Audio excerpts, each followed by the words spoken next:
ఆకుల ప్రవీణ్ ప్రస్తుతం హాస్పిటల్లో చికిత్స పొందుతున్నాడు. కొన ఊపిరితో ఉన్నాడు. అత్యంత విషమంగా ఆయన ఆరోగ్య పరిస్థితి ఉందని చెప్పేసి కూడా వైద్యులు కుటుంబ సభ్యులకు చెప్పినట్టు తెలుస్తుంది. ఐసీయూలో ఆయనకి చికిత్స అందిస్తున్నారు. అయితే ప్రవీణ్ సోదరుడు నాగరాజు ఉన్నారు. అసలు ప్రవీణ్ లవ్ వ్యవహారం ఎప్పటి నుండి జరుగుతుంది, అసలు ఏం జరిగిందనే దానికి సంబంధించి ఆయన సొంత అన్న నాగరాజు ఉన్నారు. ఒకసారి మాట్లాడదాం.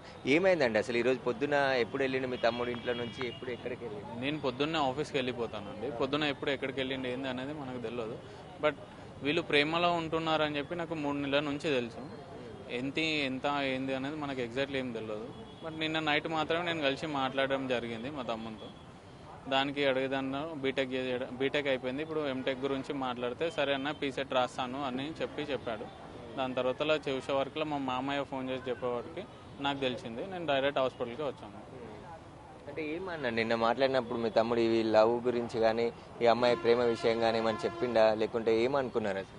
అమ్మాయి గురించి ప్రేమ గురించి ఏం చెప్పలేడు. నార్మల్గా వెహికల్ క్లీన్ చేసి వెహికల్ పెట్టేసుకున్నాక ఇప్పుడు బీటెక్ అయిపోయింది కదరా, ఏం చేస్తామని అంటే ఎంటెక్ చేస్తా అన్నాను. పీసెట్ రాయారంటే నెక్స్ట్ ఇయర్లో వస్తుంది అన్న, పీసెట్ చేసి ర్యాంక్ వచ్చినాక దాన్ని బట్టి పీసెట్ చేస్తానని చెప్పాడు. అంతే మాట్లాడడం, తినేసి పండుకున్నాము. ఇంకా మార్నింగ్ చూసే వరకు మధ్యాహ్నం మా మామయ్య ఫోన్ చేస్తే ఇలా అని తెలిసింది. ఏం చేస్తుంటారు మీరు?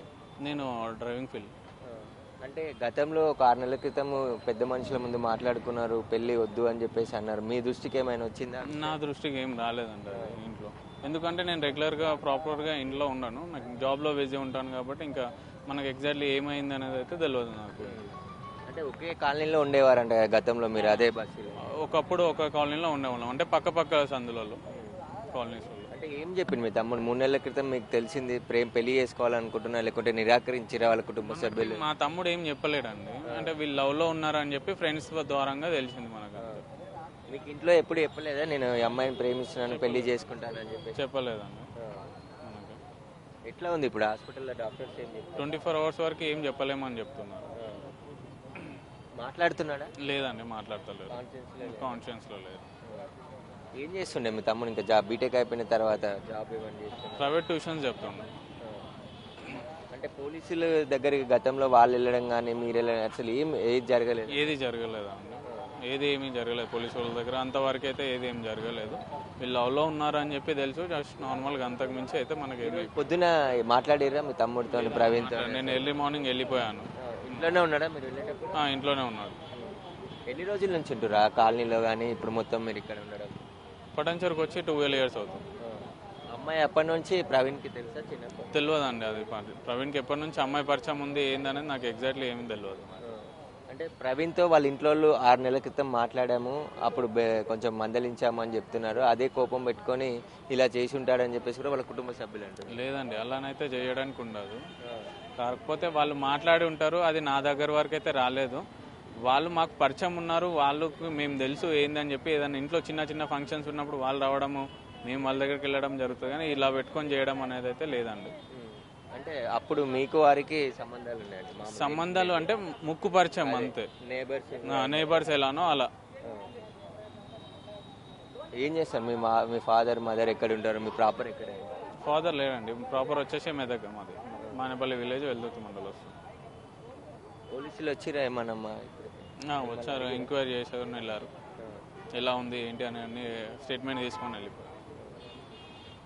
అయితే ప్రవీణ్ కుటుంబ సభ్యులకు కూడా ఎలాంటి విషయం తెలియదు, కానీ 3 నెలల క్రితము ప్రవీణ్ రమ్య ప్రేమించుకుంటున్నారని చెప్పేసి కూడా వారి స్నేహితుల ద్వారా తెలిసిందని చెప్పేసి ప్రవీణ్ సోదరుడు నాగరాజు చెప్తున్నారు. ప్రస్తుతం ఆయన హాస్పిటల్లో ప్రవీణ్ కొన ఊపిరితో కొట్టుమిట్లాడుతున్నాడు కాబట్టి డాక్టర్లు ఇంకా 24 గంటలు గడిస్తే తప్ప ఏ విషయం చెప్పలేదు అని చెప్పేసి కూడా చెప్తున్నారు. ప్రస్తుతం ప్రవీణ్ స్పృహలో లేడు, చికిత్స అందిస్తున్నారు. చికిత్సకు రెస్పాండ్ అయ్యి ఆయన మాట్లాడితేనే ఏం జరిగిందనే దానికి సంబంధించిన సమాచారం కూడా తెలుస్తుందని చెప్పేసి ఒకవైపు పోలీసులు చెప్తున్నారు. కేసు నమోదు చేసి దర్యాప్తు చేస్తున్నారు. ఇరు కుటుంబాలకు సంబంధించిన బంధువులు కావచ్చు, వాళ్ళ తల్లిదండ్రులకు సంబంధించిన స్టేట్మెంట్ అంతా కూడా రికార్డ్ చేసుకుంటున్నారు. ఆ ప్రవీణ్ నోరు విప్పితే అసలు రూమ్లో ఏం జరిగింది అనేది తెలుస్తుంది కాబట్టి, ఎందుకంటే ఎవరు అక్కడ లేరు. ఆ కూతురికి చాలాసార్లు ఫోన్ చేసి లిఫ్ట్ చేయకపోవడంతో ఆ రమ్య తల్లిదండ్రులు ఇంట్లోకి వెళ్ళి చూసేసరికి గేట్ లోపల నుంచి లాక్ వేసింది. ఆ తర్వాత గేట్ దూకేసి లోపలికి వెళ్ళి చూసేసరికి ఇద్దరు కూడా బెడ్పై రక్తపు మడుగులో పడి ఉన్నారు. ఇద్దరు కూడా గొంతు కోసుకొని పడి ఉన్నారు. అప్పటికే అమ్మాయి చనిపోయింది. ప్రవీణ్ కొన ఊపిరితో ఉంటే ఇతనికి ఇక్కడ ఉన్న హాస్పిటల్కి తీసుకొచ్చి చికిత్స అందిస్తున్నారని చెప్పేసి కూడా చెప్తున్నారు. ప్రస్తుతం అయితే పోలీసులు అన్ని కోణాల్లో ఈ కేసుని దర్యాప్తు చేస్తున్నారు. కెమెరామెన్ కృష్ణతో సురేష్, బిగ్ టీవీ, మియాపూర్.